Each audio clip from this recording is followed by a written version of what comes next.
in less than 24 hours. You know, she was, yeah, healthy, like, you know, running around, playing, you know, not a care in the world, to lying in bed on, like, intubated on life support and not knowing whether she'd survive. I'm Mark, this is Ali. I'm Mika. And our family received care at Kapi Medical Center for Women and Children.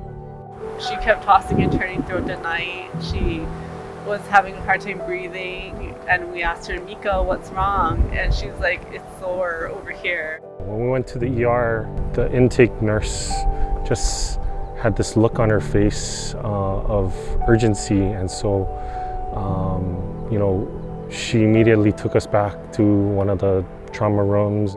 I'm Prashant Purohit. I'm a pediatric intensivist working at Kapi Medical Center for Women and Children. Mika was a 2-year-old at that time, and her diagnosis was myocarditis, inflammation of the heart.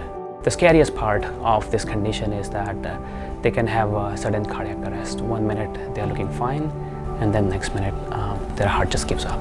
It is very rare. If I would say in Hawaii so far, we have had around 14 cases in the last 10 years. You know, when they called ECMO activation, I don't know when it was through that procedure where you just have this feeling that something's not going right. It was just so urgent that people were running in. Maybe about 50 people were in the hallways and in the room. She just had cardiac arrest in front of our eyes.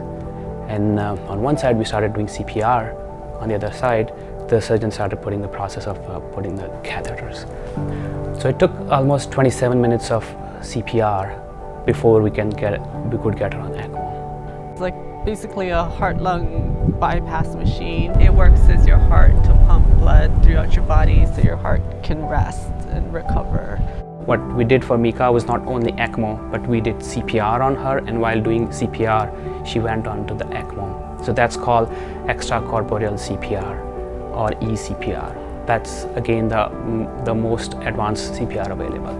We just appreciate that something like that is here for us.